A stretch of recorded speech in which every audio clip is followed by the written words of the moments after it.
क्या रूस में तख्ता पलट होने वाला है? क्या वैगनर ग्रुप के विद्रोह के बाद व्लादिमीर पुतिन यूक्रेन से हार जाएंगे? क्या पुतिन का यार बैठेगा अब रूस की कुर्सी पर? जी हां, ये तमाम सवाल ऐसे हैं जिनका उत्तर आने वाले समय में मिलेगा, क्योंकि जो रूस यूक्रेन को मार रहा था, उस पर कब्जा कर रहा था, उसी रूस पर अब हमला हो गया है। टैंक और भाड़े के सैनिक तबाही मचा रहे हैं। मॉस्को पर कब्जा करने की तैयारी में यूक्रेन के सैनिकों का साथ देने लगे, जिसे खुद व्लादिमीर पुतिन ने स्वीकार कर लिया है। पुतिन के साथ खाना खाने वाले दोस्त येवगेनी प्रोझिन ने उनकी पीठ पर छुरा घोंप दिया है। क्या है पूरी कहानी, विस्तार से बताऊंगा। नमस्कार, मैं हूं कुलदीप द्विवेदी और आप देख रहे हैं वन इंडिया हिंदी। दुनिया जानती पिछले तकरीबन 1.25 साल से यूक्रेन और रूस के बीच लगातार युद्ध चल रहा है। रूस को इसमें बढ़त हासिल थी, हालांकि अरबों की संपत्ति इस युद्ध में अब तक तबाह हो चुकी है। लेकिन शुक्रवार की रात के बाद हालात बदल गए हैं, जिसे रूस के टैंक यूक्रेन में घूम रहे थे, अब वो मॉस्को की तरफ घूम गए। दरअसल रूस के वैगनर ग्रुप ने विद्रोह कर दिया है, जिसके बाद राष्ट्रपति पुतिन ने इसे पीठ में छुरा घोंपना करार दिया है। आपको बता दें, वैगनर ग्रुप एक अर्धसैनिक संगठन है, या यूं कहें एक पैरेलल चलने वाली रूस की सिक्योरिटी एजेंसी है, जो रूस के लिए काम करती थी, जिसका मुखिया पुतिन का खास दोस्त और यार येवगेनी प्रोझिन है। वैगनर ग्रुप ने राष्ट्रपति व्लादिमीर पुतिन के खिलाफ तख्ता पलट का ऐलान कर दिया है। इतना ही नहीं, बड़ी संख्या में वैगनर ग्रुप के लड़ाके मॉस्को की तरफ बढ़ रहे हैं। मॉस्को रूस की राजधानी है। हालांकि उन्हें रोकने के लिए रास्ते में रूसी सेना ने भी भारी मोर्चेबंदी कर दी है। अब बात करते हैं, आखिर ये हालात पैदा कैसे हुए। रूस में दरअसल येवगेनी का प्रभाव बहुत, वो पहले शातिर अपराधी हुआ करता था, लेकिन बाद में पुतिन के करीबियों में शामिल हो गया, जिसने भाड़े के सैनिकों की एक सेना बनाई, जिसे पुतिन कई ऑपरेशन करा चुके थे। वहीं दूसरी तरफ रूस की जो आधिकारिक सेना है, उसके शीर्ष अधिकारियों को यह बात बेहद अखरती थी। यूक्रेन युद्ध में वैगनर ग्रुप खूब साथ दे रहा था और सक्रिय भूमिका निभा रहा था। इसी वजह से सेना और येवगेनी के बीच गतिरोध चरम पर पहुंच गया। बीच में खबर यह भी आई कि रूस की एफएसबी सुरक्षा सेवा जो है, उसके खिलाफ एक आपराधिक मामला खोल चुकी है। साथ ही वैगनर कंपनी के सिपाहियों और अधिकारियों से भी येवगेनी के आदेशों की अनदेखी करने और उसे गिरफ्तार करने के आदेश दे रही है, जिसके बाद हालात बदल गए और विरोध शुरू हो गया। अब आपको बताते हैं येवगेनी प्रोझिन कौन है और कैसे रूस के राष्ट्रपति व्लादिमीर पुतिन का करीबी बन गया। येवगेनी 1961 में लेनिनग्राद में पैदा हुआ और इस शहर को अब सेंट पीटर्सबर्ग के नाम से जाना जाता है। जब वो छोटा था तो उसके पिता की मौत हो गई। प्रोगोझिन ने खुद बताया था एक इंटरव्यू के दौरान कि उसकी मां एक अस्पताल में काम किया करती थी। प्रोगोझिन ने प्राथमिक शिक्षा के बाद स्कूल की एकेडमी ज्वाइन की और वहां पर खेल कूदों में शामिल होने लगा।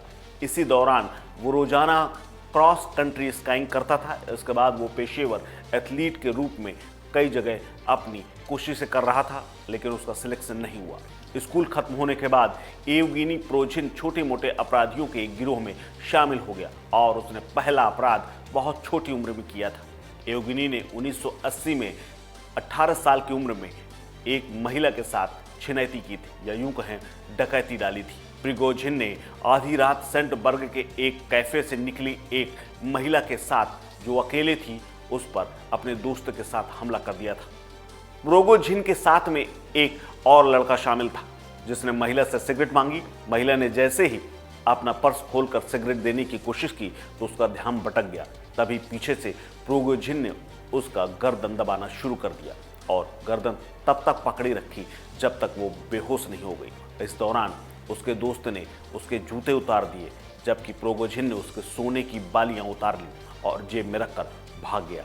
महिला को सड़क पर ही छोड़ दिया और वहां से फरार हो गए। इसके बाद अगले साल ही 1981 में रूस की एक अदालत ने प्रिगोझिन को ऐसी कई डकैती और लूट के अपराध के मामले में 13 साल की सजा सुना दी। इसके बाद लगभग एक दशक तक प्रिगोझिन को जेल की सजा काटनी पड़ी। सोवियत संघ जब बटा तो उस दौरान उसे 1990 में रिहा कर दिया गया। इसके बाद प्रिगोझिन सेंट पीटर्सबर्ग लौट आया और उस वक्त रूस में काफी बदलाव हो चुका था। यहाँ उसने हॉट डॉग बेचने शुरू किए और कुछ ही दिनों में या यूं कहें कुछ महीनों के अंदर ही वो तकरीबन महीने में $1000 तक कमाने लगा था। उसके बर्गर की ख्याति खूब फैली थी। इसके बाद एवगेनी प्रिगोजिन ने एक सुपरमार्केट में हिस्सेदारी खरीद ली और 1995 में उसने एक रेस्टोरेंट खोल दिया। उसने रेस्टोरेंट के हिट कराने के लिए उसमें स्ट्रिपर्स रखी थी, यानी जो धीरे धीरे अपने कपड़े उतारती, और ये तरीका उनका काम कर गया और उसके रेस्टोरेंट में शहर के नामी गिरामी लोग आने लगे और मोटा पैसा उड़ाने लगे। उस समय के सेंट पीटर्सबर्ग के मेयर अनातोली सोबचौक और डिप्टी मेयर व्लादिमीर पुतिन भी आया करते थे। यहीं से प्रिगोजिन और पुतिन की दोस्ती हुई और धीरे धीरे आगे बढ़ती गई।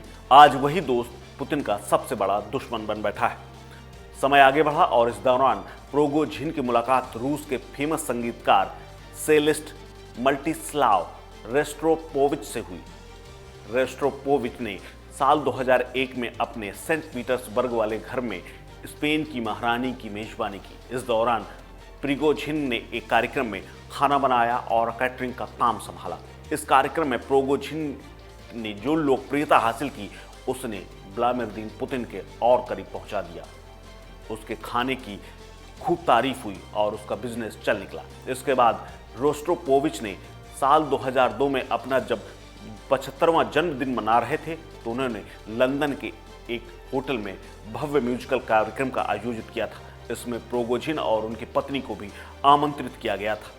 इस समय तक रूस की सत्ता पुतिन के हाथों में आ चुकी थी। पुतिन दुनिया के तमाम ताकतवर लोगों में से शामिल हो चुके थे और इस दौरान उनके मेहमानों का भी खूब आना जाना होता था।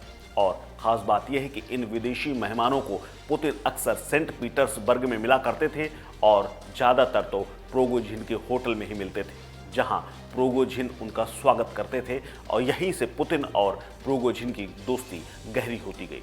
पुतिन ने इस दोस्ती के परिणाम स्वरूप प्रिगोजिन को सरकारी आयोजनों में कॉन्ट्रैक्ट दे दिया। अब खाना वही बनाने लगे। इसके बाद साल 2012 में मॉस्को के स्कूलों में जो भोजन मिलता है उसको उपलब्ध कराने का तकरीबन 10.5 बिलियन रूबल का कॉन्ट्रैक्ट भी उसे ही दे दिया गया। कहा जाता है प्रिगोजिन के हाथों में जादू था। वो ऐसा खाना बनाता था जिसे खाकर पुतिन उसके मुरीद हो चुके थे।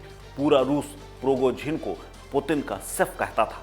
प्रिगोजिन ने इसी दौरान रूस के अपराधी प्रवृत्ति के लोगों को इकट्ठा किया और वैगनर ग्रुप बना डाला, जिसमें हजारों की तादाद में लड़ाके।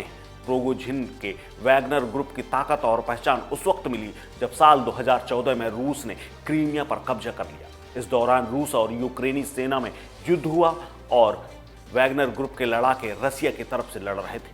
प्रिगोजिन ने ही पुतिन को निजी सैन्य कंपनियां स्थापित करने की सलाह दी थी और उन्होंने इसे मान भी लिया था। हालांकि कई विशेषज्ञों का मानना है कि वैगनर ग्रुप को रूसी खुफिया एजेंसी GRU की सैन्य खुफिया यूनिट के तौर पर शुरू किया गया था और रूसी रक्षा मंत्रालय के एक पूर्व अधिकारी ये भी कहते हैं कि हो सकता है कि कुछ लोग इसे GRU का हिस्सा मान रहे हों, लेकिन अंत में ये प्रिगोजिन का ही प्रोजेक्ट था। रूसी रक्षा मंत्रालय ने प्रिगोजिन को दक्षिणी रूस के मलकानों में एक जमीन दे दी थी, जहां प्रिगोजिन से जुड़ी कंपनियों ने बच्चों के शिविर के आड़ में मिलिशियस में एक कैंप स्थापित कर लिया था, जहां वो अपने लड़ाकों को प्रशिक्षण दिया करते थे।